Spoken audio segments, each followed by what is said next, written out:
Well, thank you all very much for joining us. We've got a fun conversation ahead. We're going to talk about LinkedIn. So the topic today is leveraging LinkedIn for your career success. And I'm excited about sharing some of what I've learned over the past 4 to 5 years, really digging into LinkedIn and trying to build a community and just try to leverage that tool for my own career. So yes, so let me go ahead and share this screen and we can get started. And please feel free to you're not interrupting, but just to share thoughts, share questions. I mean, we can do questions along the way because there's so few of us. I think that's probably going to be fine versus needing to wait till the end. But this is very casual. So let's see.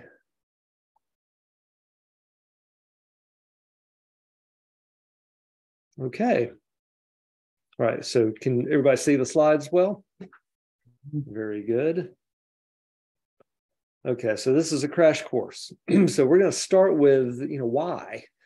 I know there are a lot of people, a lot of companies who have a presence on LinkedIn, but they really don't use the tool the way they should. And one main reason may be just not understanding the significance of this and why they should use it. So just some points I wanted to hit on as far as why this should be a priority for your career search.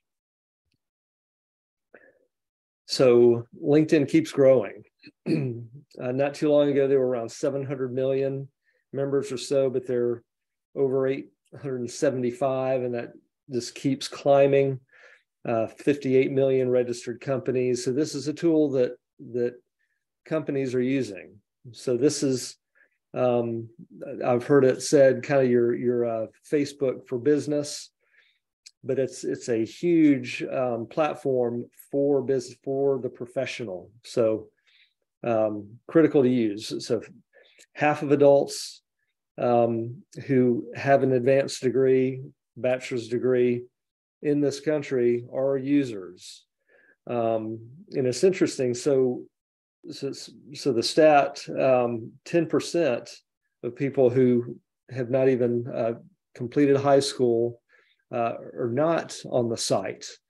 And those people really should be. So hopefully this will give some encouragement to those who are in that category who really need to be on here.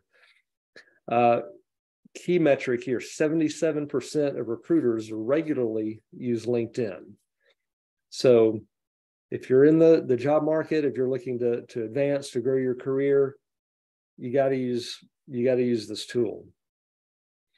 I thought this was very interesting. So over 100 job applications are submitted every second. That's a lot. That's a ton. And 8 people are hired every minute. So amazing. Sounds like the ROI is pretty good there.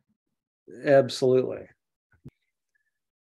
Okay, so this 122 million people received an interview through this platform. Over 35 million have been hired by a person they connected with on the site. So, we also talk a lot about networking, how important that is. Life is essentially about relationships. So this is the place to do that, to connect with people who you're looking to potentially work for or work with. And I thought this was very interesting as well. So 1 in 5 job posts on LinkedIn do not require a 4-year degree.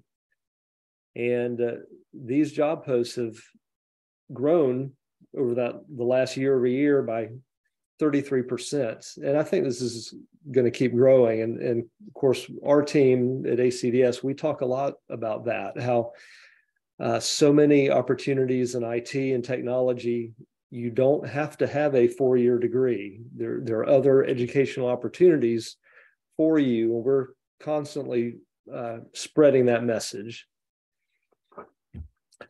So, and then employees sourced through LinkedIn 40% less likely to leave that company within the first 6 months.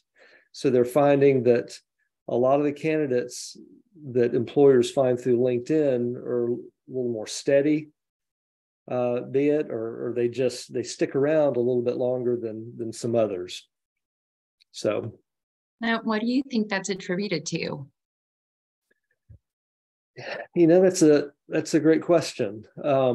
It may be that those who are on the platform and who take the time to build out their profile, to connect with people, to look at job posts, to apply for job posts through the platform, or maybe just more serious.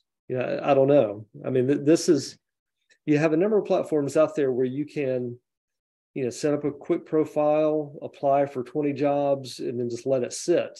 Whereas LinkedIn is a community. It really is a community. More interactive. You can see the company sites that you can really check out your company that you're looking to go to work for. And so maybe it helps you make a better decision on who you want to work with. Absolutely. Yeah, I love that. So now I'm going to go through kind of how to optimize your profile and then how to start engaging. So it's a lot of information. I'm just going to go through it fairly quickly. LinkedIn is so cool because you could spend a day or two really digging into this stuff. So we're not going to do that. This will be like we said, a crash course. So, okay. So first of all, customize your profile URL.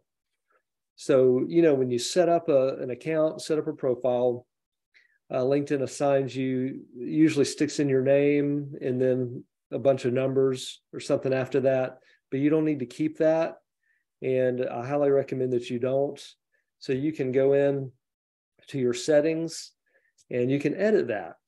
So like, this is mine. I just cut it down to my name and no dashes. I know some people put dashes and that's fine, but you can use your name. You could even add a keyword or a short key phrase or something like that if you wanted to. So, cybersecurity or software development, something like that, you could add to kind of help with that searchability is recruiters and hiring managers are looking for people with your skill set.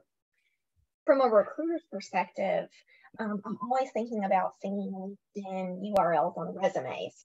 So be careful. I would say be careful about how long you make it. Don't put every keyword on your resume in your URL, because if you put that URL on your resume, that URL is going to be crazy long and take up a ton of space. So I love that tip. I never thought about that, putting a little keyword. So if somebody does a search, then they'll find you. But I definitely recommend your name or some part of your name in there too. Yeah, excellent point. Yeah, maybe at most one keyword, but yeah, I wouldn't. Don't get silly with it.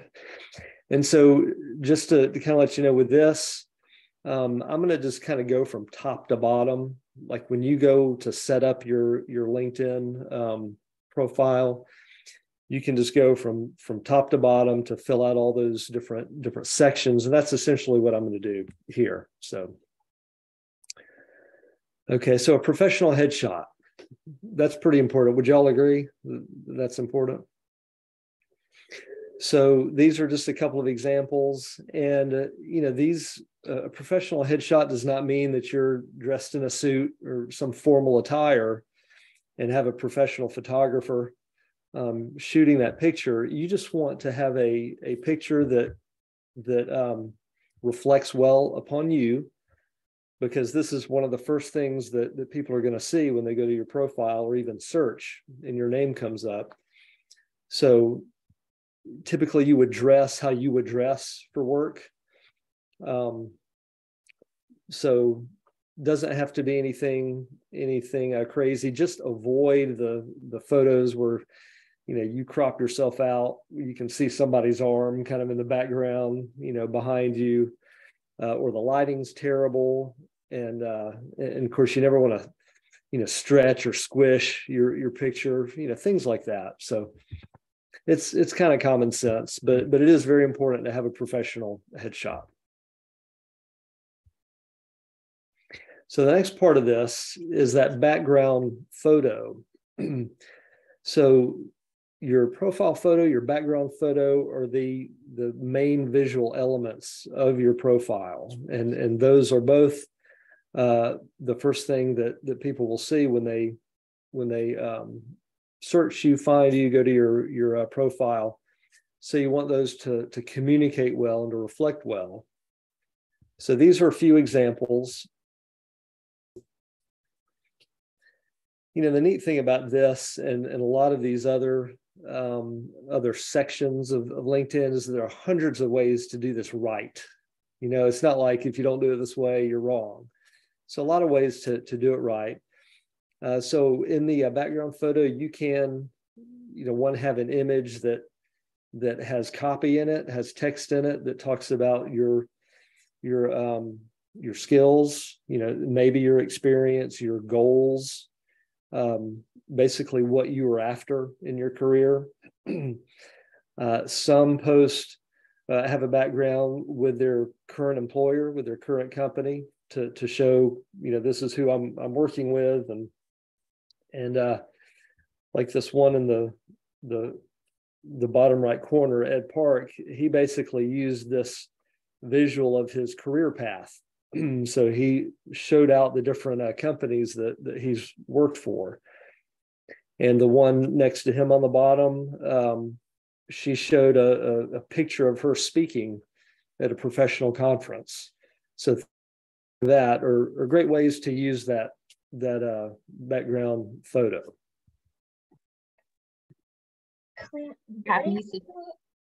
Oh, sorry, Amanda. Go ahead. What kind of background photo would you recommend for someone who is currently unemployed and is a job seeker? Well, I would use something that represents what they're after and what they're trying to do. So if they want to get into IT, if they want to get into data science, have a background that reflects that. And what's nice about LinkedIn is you can also search up people from all over the world, all different industries, things like that. And we'll look at that in a little bit, but you can get ideas from other people. So for somebody who's either just starting out or is kind of in between roles, I would share some information about what they're trying to accomplish and what value they bring to an employer. When we talk about resumes, we talk a lot about the eyeballs and where your eyeballs go on a page. And my eyeballs on this are really going to the one with the logos, Ed Park's image. So I think that could be a really cool idea if you're training and you've learned some technologies. Whether it's software technologies, Java and Python, all these languages have logos. Or if you're on the hardware infrastructure help desk side and there's certifications, CompTIA or Cisco or different phone systems, maybe some of those would be cool to include. I've never thought about that. But I wanted to throw out, in case people want to know how to do this, my tool of choice, and I'm curious to hear your answer on this, Clint, too, on creating one of these images without a professional designer any experience in that area. I highly would recommend Canva. It is a wonderful free tool, and you maybe can even say that you're creating a LinkedIn banner and it might size it just perfectly for you. Clint, any other thoughts on how to make one of those? That's a great resource. I use Canva every day, so I'm very much on board with that. And yeah, they do. You can just type in LinkedIn, and they have all of the different pieces, whether you're doing an ad or whether you're doing a background photo, or if you're doing something for any other platform, they have those specs already plugged in. So So yeah, and even the free version, if you want to incorporate some sort of a professional type of stock art, stock photos, they do include some of that. The paid version includes even more, but yeah, that's the best way, I would say, to build that. Very good. Any other thoughts? Okay, moving on. All right, so the headline, super important. So we're starting at the top. We start at the top. So all of these are the first things that people see. So you want those to communicate very quickly who you are, what you do. So there are lots of different ways to write headlines. I think these are some great examples. So some of these people, like Dawn at the top, has her title, has the area of expertise, product marketing, digital transformation, customer experience, all these things. So if a recruiter is searching for someone to fill these roles, having them in their headline is going to help. It certainly is not going to hurt. So it's going to help them show up quicker. So you can see some of these others have the school they've attended, and just some various skills. So there's another another strategy that I did not include here, but that I have seen some do before, which is basically to say that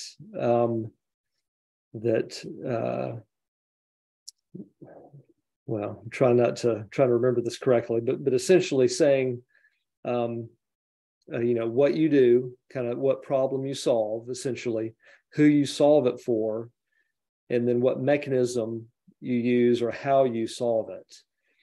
So you can use that system as well. That tends to be a little more creative, but very simply communicating who you are and what you do, what problem, what value you bring to the employer.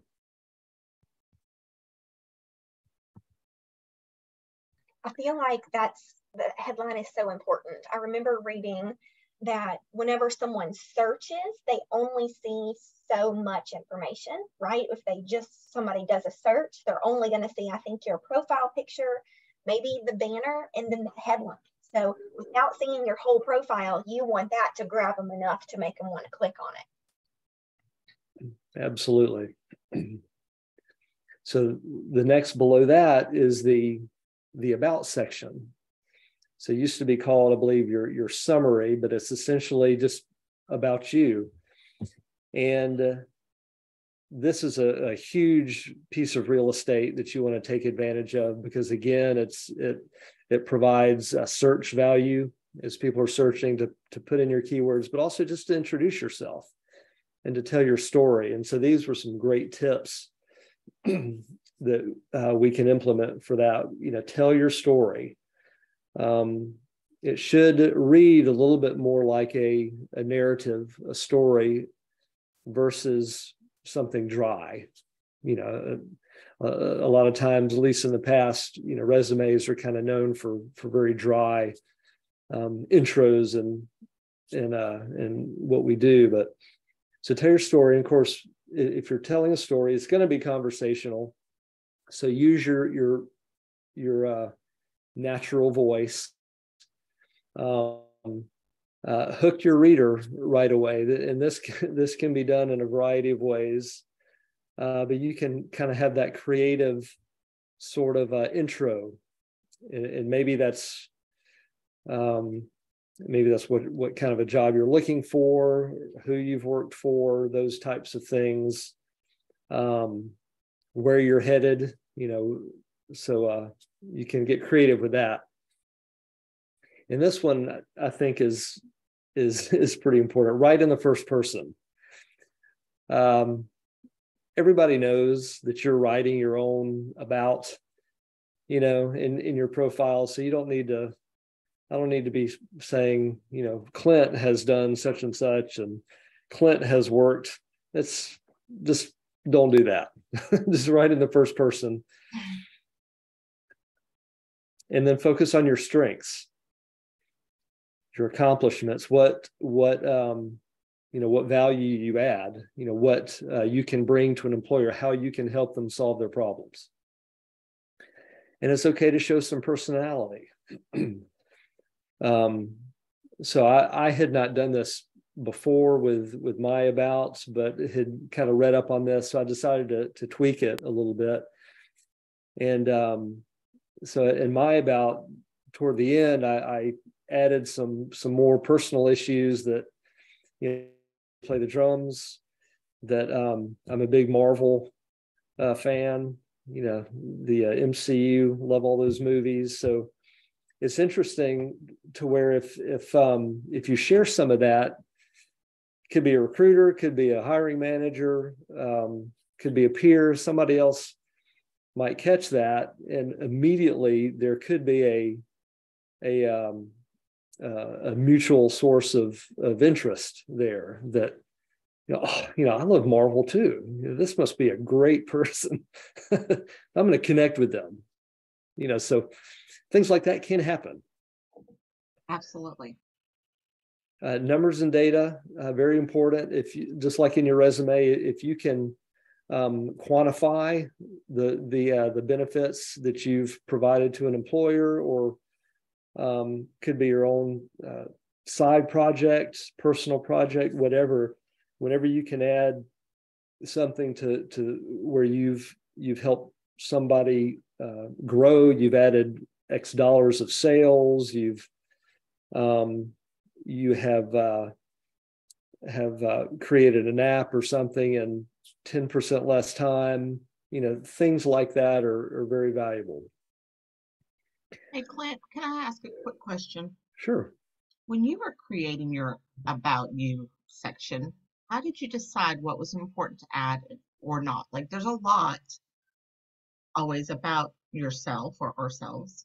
And often we are our own worst critic. So it's really hard to determine what's valuable to add and what's not valuable. How did you prepare? Did you make a list and then kind of go through it to determine what you wanted to add? Or did you just do it as you went?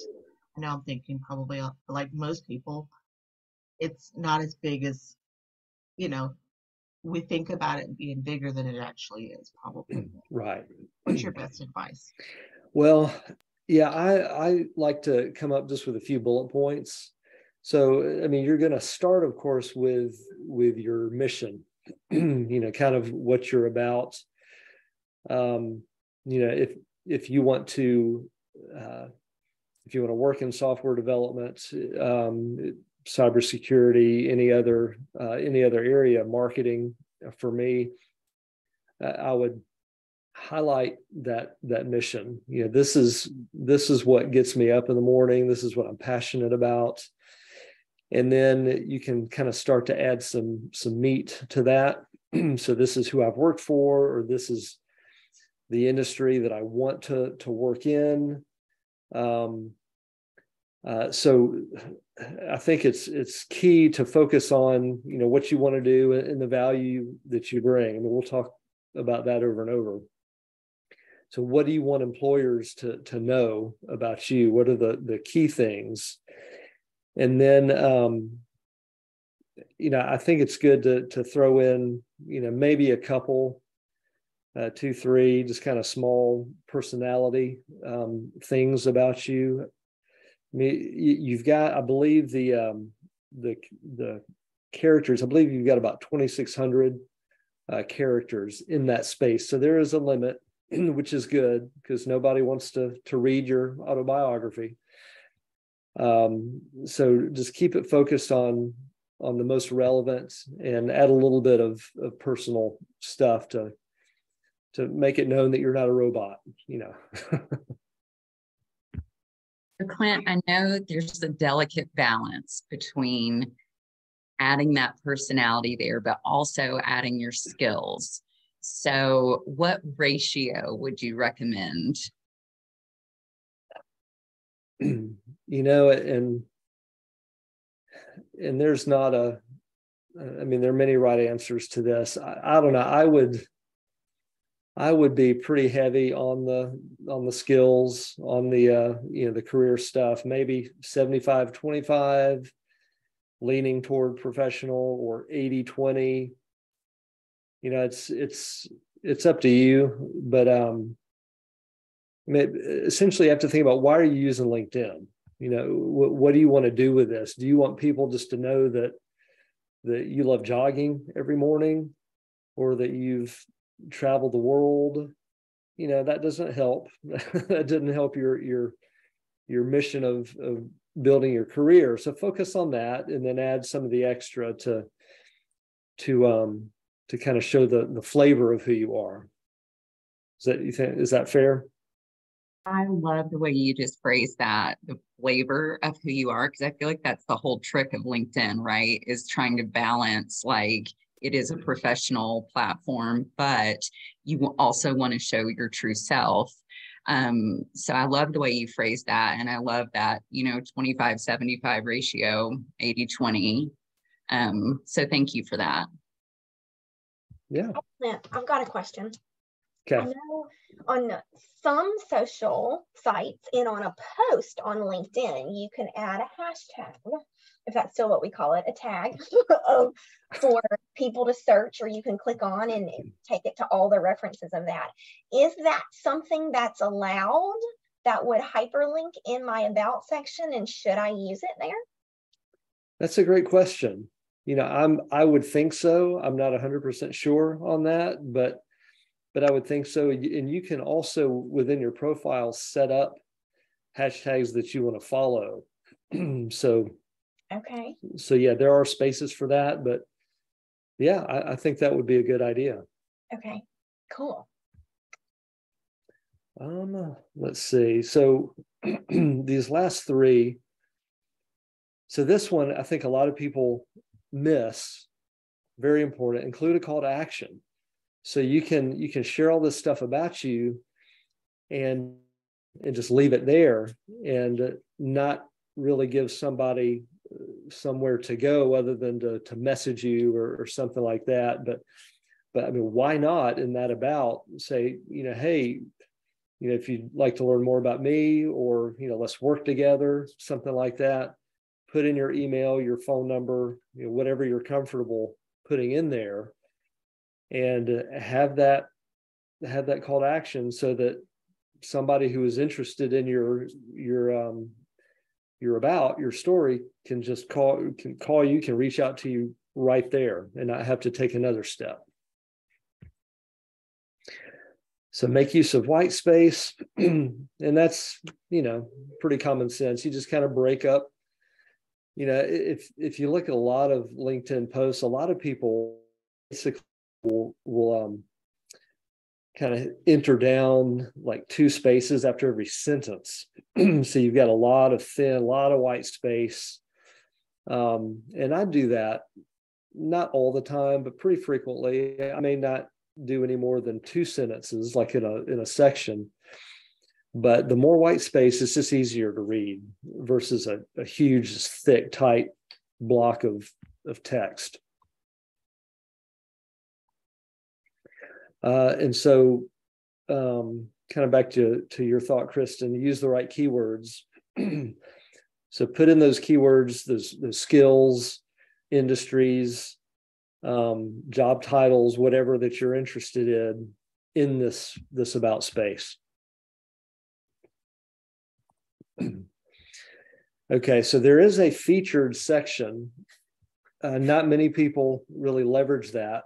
And to be honest, I have not used it the way I should, but it's a pretty cool section where you can feature, it could be a website that you've created, an app, could be a paper that you've written, a video, whatever it is you want. You can add add those to the featured section, and that shows up below your out. So as people are scrolling down, whatever kind of featured content you want to show, you can put it right there. They click on it and can read it.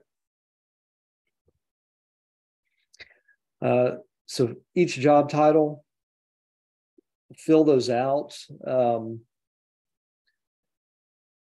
One of the tricks that I've seen, and I've used some of these before, but even in your title, like software engineer, you can space, like you can put after that, like in parentheses, any other types of similar titles or roles that you held in that job, and kind of bracket them, apart. So maybe it's project management, bracket data analyst, something like that. You can put those, they're not formal. It's not your formal title, but those are still roles that you fulfilled, within that job.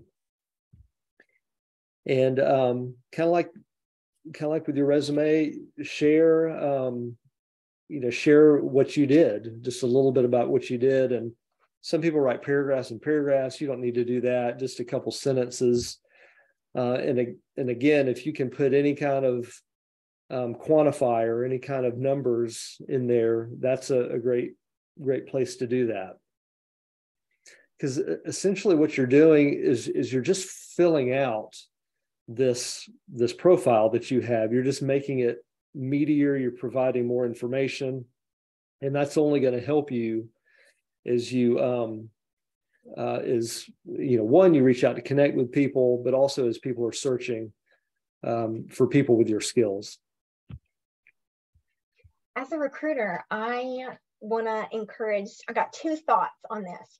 The first is to make sure that this experience section matches what your resume is going to say. You don't want that to contradict. So if someone's got your resume in front of them, and they clicked your LinkedIn profile, they shouldn't be seeing something somewhere that they're not seeing in the other place, because that would potentially raise flags. And then the second thought is really to echo, Clint, what you said about potentially using multiple job titles, especially after you leave a company. Feel free to be have a little bit of leeway with what your job title was. I think I learned from previous experience what I was called, or what my job title was at one company, didn't really mean a whole lot to the recruiting and hiring world outside of that company. So I think that's where, the parentheses and referencing kind of what the maybe larger accepted job title or those keywords might be for the work that you were actually doing. Excellent. Absolutely. Thank you. Okay. So the rest of these are basically pretty quick. It's just, again, going down your profile. And the great thing is that LinkedIn typically guides you through this process as you go in and edit. It just helps you to kind of go down the line and fill out all this stuff. But showcasing your skills, you can choose, I believe, about 50 skills, and fill that out. Fill that out to 50, and those show up, and other people can endorse you, can click on that skill and endorse you for it, and you can do that for others as well. So these are just, again, valuable tools for search. Your education, fill that out. And one of the things that I've learned is you don't have to put the year that you graduated. Like if you're, a little bit older like I am, I may not include the year, so, just in case I'm concerned that could be an issue for some employer, I just, I'll leave that off, but definitely put in all your education, school you went to, the degree that you got. So endorsements and recommendations are really cool. So endorsements are really the where you see somebody's skill and you endorse it real quick. And these are not as valuable, really. I don't think as a recommendation, because endorsement, you can give an endorsement to anybody, whether you know them or not. I mean, they could be terrible, at data analytics, but you've just endorsed them.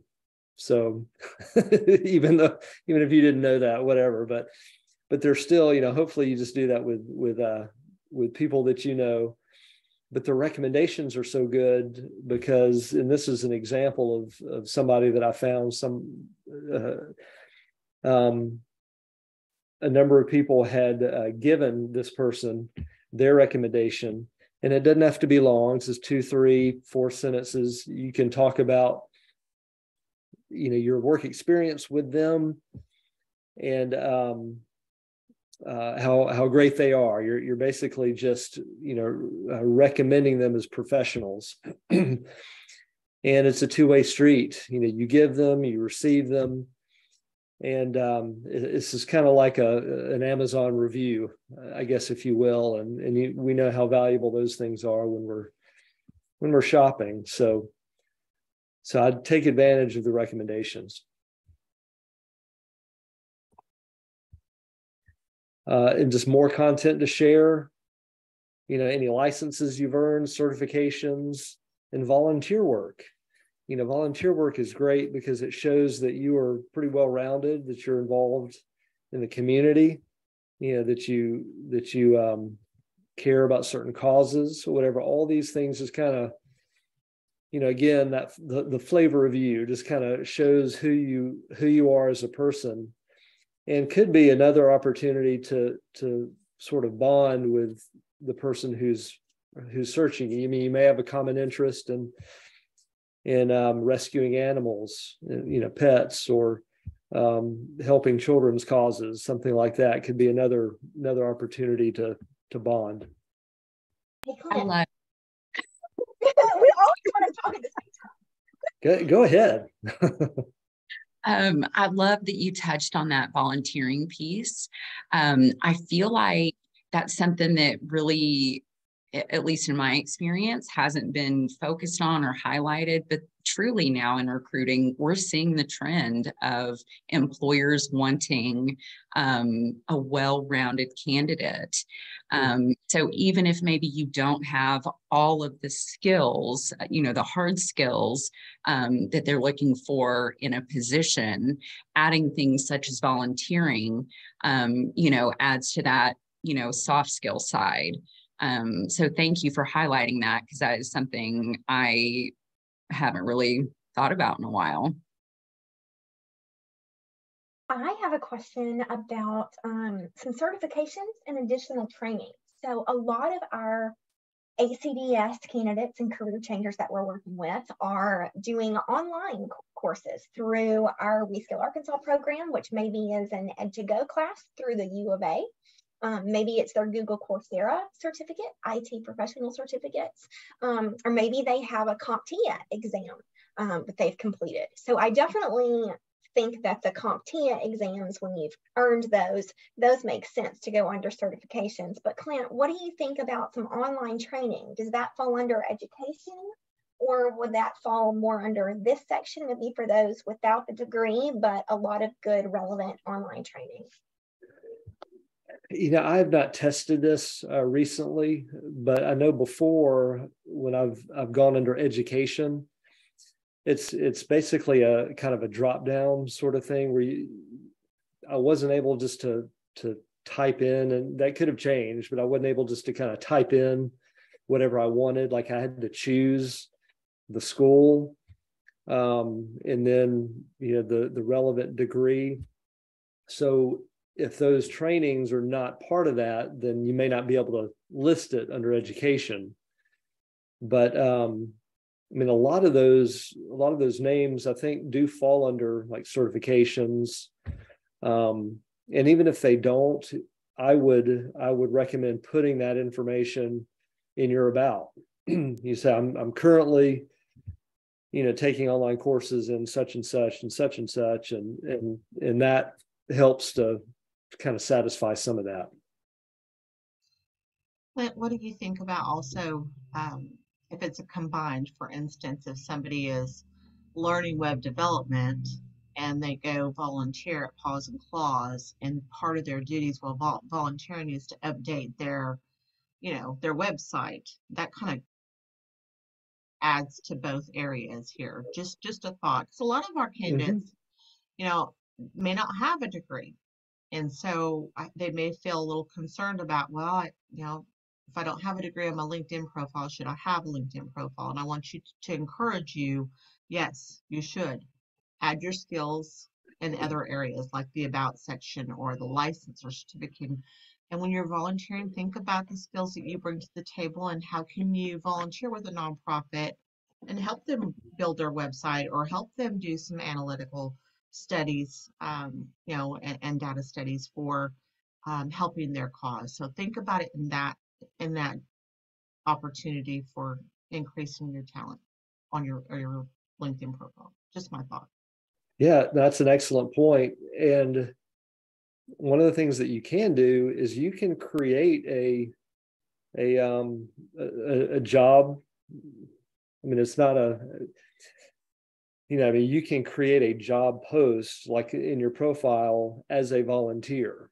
So it doesn't have to be a paid, position. But if you want to talk about how you helped this organization build a website or an app or something, you can do that as a job. So it would be listed with your other jobs, but you would just put in there, volunteer, web designer or whatever. And that would be another way to include all that content. Excellent. Okay, so this kind of gets into the engagement part. So we've talked about filling out the profile, and that's something you can kind of go through and LinkedIn will help you. It may say, oh, you need to fill out these 2-3 areas, and it'll guide you in doing that. But once you've done that, engagement is so important on this platform because it really is a community. And the more you spend time on it, the more you really understand that. And it's something, depending on kind of where you are in your career search, in your career, definitely budget time to spend on LinkedIn. So, if you're really looking, if you don't have a current role and you're really looking, I mean, you may want to spend, an hour or 2 hours a day on the platform. If you're super slammed, super busy in your current job, maybe it's a half an hour a day or an hour a week or something, but you need to budget time to spend on it. So building up your network is about connections. So you've got 2 areas. You've got connections. Those are personal connections where you ask somebody to connect with you and they agree. And so now you're a kind of a first level connection with that person. The other are followers. So anybody can follow anybody else at any time. Permission is not needed. But there are fewer benefits, to just following somebody than being connected with them. And LinkedIn right now has a limit of 30,000 connections, first level connections, but followers are unlimited. So just know that once you hit the 30,000 connection mark, you're done with connections, unless you want to, drop some and add some more. But followers, you can have millions. So a couple or a few different ways to find new connections, and these are just some illustrations. One is you can search them. So use LinkedIn's feature, like on this graphic, I searched technology, and then I went to all filters on the far right, and then you can put in any kind of filter you want: location, industry, first, second, third plus level of connection, job title, tons of different filters you can put. and then show results, and it'll just show a list of people who fall within that, and then you can hit that connect button, and it'll ask you if you want to send a note. And I've read and experienced different things with this. I don't really know where I fall on it, but typically the advice is to send a personal note. And I think it's also a matter of what you're trying to accomplish. But you can put in a very brief, 1 to 2 sentences saying why you want to connect. And I would recommend not ask, for a job in a connection request, or not try to sell somebody something. Usually those are big no-nos. But you could say something essentially like, I'm just graduated from such and such school or program or whatever, and I'm reaching out to professionals in my community just to network and just to build my network. I appreciate your consideration of this request, something simple like that. And I think you'll be surprised at how many people respond well to that and who will accept it. So that's one way to find people. Another way on the right here is in your network menu option. LinkedIn will show you just a ton of different people they would recommend you connecting with or following, and you can use that. Excuse me. And another way, which I've done a few times, is somebody you're already connected with, that you think they are connected with other people that you'd like to be as well. You can view their profile, and there's a link to where you can see their connections, and you can just start stealing connections. You're not stealing, you're just kind of borrowing, I guess. But so you can connect with, who they're connected with. So those are a few options with that. But any thoughts? Heidi, I loved your comment too on kind of that same train of thought. People you're already connected to, reaching out to them to see if they can introduce you to anybody who's in their network who inspired them. You want to jump in on the mic and elaborate on that thought, or if you've tried that before? I go to almost yearly. I go to the Pulaski Tech Women's STEM Conference, and they often have speakers, some that are local, some that are national speakers. And there's a couple I've connected with, and when you hear their story, they're like, well, this had an effect on me. I'm like, or this person, or I read this book, and you kind of start a daisy chain of learning more for yourself, as well as connecting with others. And like, if you were, I really respected one of the ladies I worked with, I met through it. And I asked for recommendations on what led her to where she was. Yes, I like that. That'd be a good thing to include in your message if you connect to somebody. Who helped you get there, or what topics, concepts helped you get to where you are. I love that. Yeah, that's fantastic. And what a great note that would be for somebody to receive if somebody, messages you and say, hey, I saw you speak at an event and you really inspired me. And, that your wisdom that you shared has really made an impact on my career. I mean, that's awesome. Okay. So another thing to do is engage with other people's content. And these are just a couple of examples. So I shared this post that Tina Moore at the Department of Education reposted. So she shared this post from the NSF. So that's one way to engage. Another over here on the right is to comment. And gosh, commenting is so good because it does several things. One, it helps you to build a relationship with the author.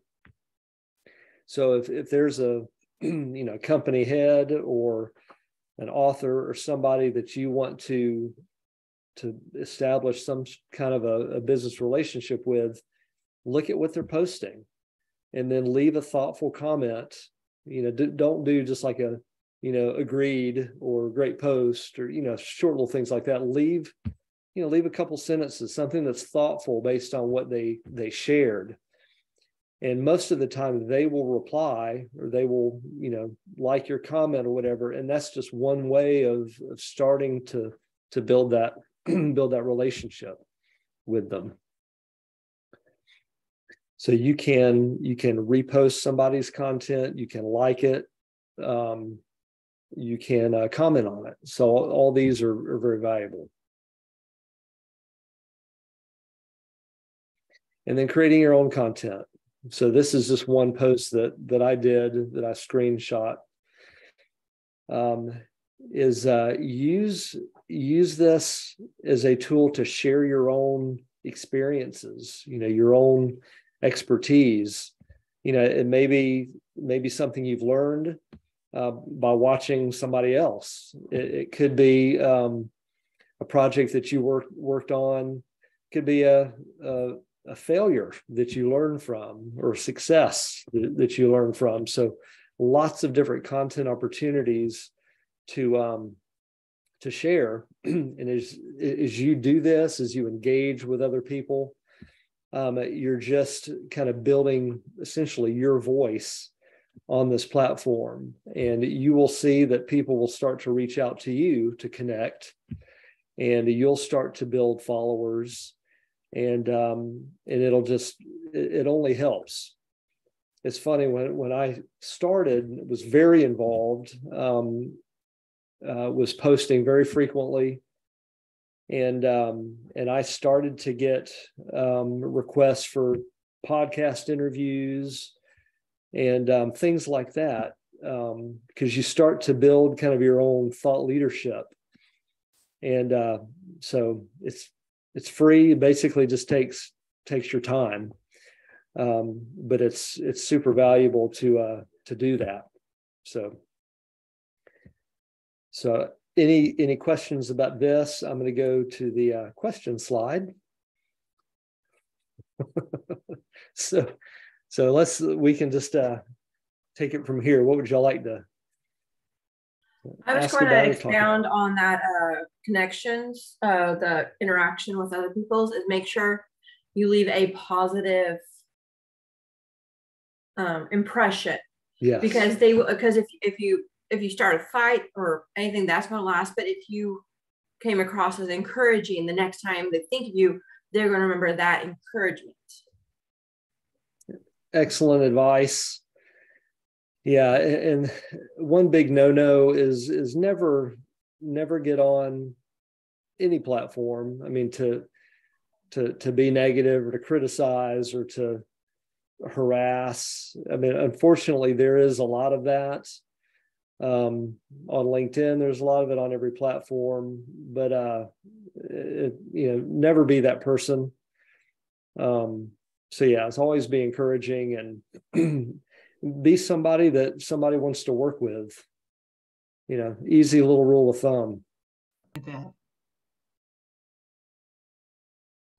I think, it's sometimes so intimidating when we think about ourselves. It's easy to go, oh, let me help somebody else be successful, or let me help somebody else, with their resume, or let me help somebody else. But often when we turn the camera on us and say, okay, about me, or content I created, or it's so hard.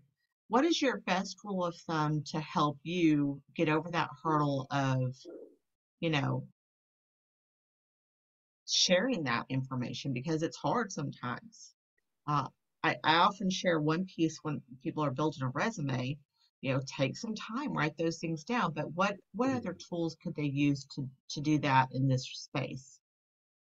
It's a great question, and I've found it pretty difficult as well. Typically, the advice is you think about, what do you want to be known for on LinkedIn? So, what would your personal brand, your niche be on LinkedIn? So some people kind of create a brand that's consistent with their job, and others don't. Others it's more about them, I guess, as a person. If they want to be inspirational, or if they want their focus to be more on, could even be a hobby, that type of thing. But yeah, I mean, do you want people to know you as a cybersecurity person, or as a software developer, or as a mountain biker? I mean, you can do that. You can do that on LinkedIn. So that's kind of your first thing is what do you want your niche to be? And then you share stuff around that. So every post you share is consistent with that. And it could be anything. It could be industry news. It could be an experience you had, a previous experience you had at work. It could be a project, any of those types of things that are consistent with that brand. But the picking who you want to be known for is the tough part. I agree. Thank you for sharing. Yeah. So I know we're about at time. Do you want to go a few minutes longer and look at some profiles, or should we wrap it up? Well, what does everybody want to do? Maybe this is a good place to stop for now. And then if you want us to look at a profile with you or go through anything specific, we are happy to do that now that I've got my notes on what I'm going to edit on my profile. So that'll be my homework. And yeah, love the notes. So Clint, it looks like we all have some homework and a lot of good content. So maybe we can take that and that'll be our charge today. And then anybody, if you have questions, y'all know how to get us, of course. And we're happy to direct anything to Clint or bring him in for some professional expertise if needed, if that's okay with you, sir. Absolutely. Yeah, I think that would be great. Well, all right. Well, anybody have anything else while we're all here right now? I think if you don't follow Clint on social media, send him a request. Yeah. Bring it on. Yeah. Definitely do follow. I think my only other piece of advice is do this to invest in yourself. Sometimes it's another way to look at why I deserve to have a career in what I love. Like, it gives you a building block to also go, oh, well, maybe I should invest in this area a little bit more for myself. But it really gives you an internal opportunity to help with your self-worth, to know that, yeah, I have accomplished this. Look what I have done. And this is where I need to grow my education or my area of expertise. But, give yourself that pat on the back and know that this is an opportunity for you to evaluate that and know that you can do this. And if you're on a path where you're still learning to do that for yourself, you've got friends who can help you. Like if you don't think you're good at something and they're like, no, this is what your experience is. This is what you're doing a great job. Great advice. Absolutely. And the ACDS team is here to be those encouragers, I like to say, your cheerleader, your coach, your hype team, everybody on the field. We're happy to be there for you. So Clint, any parting words for us to wrap up?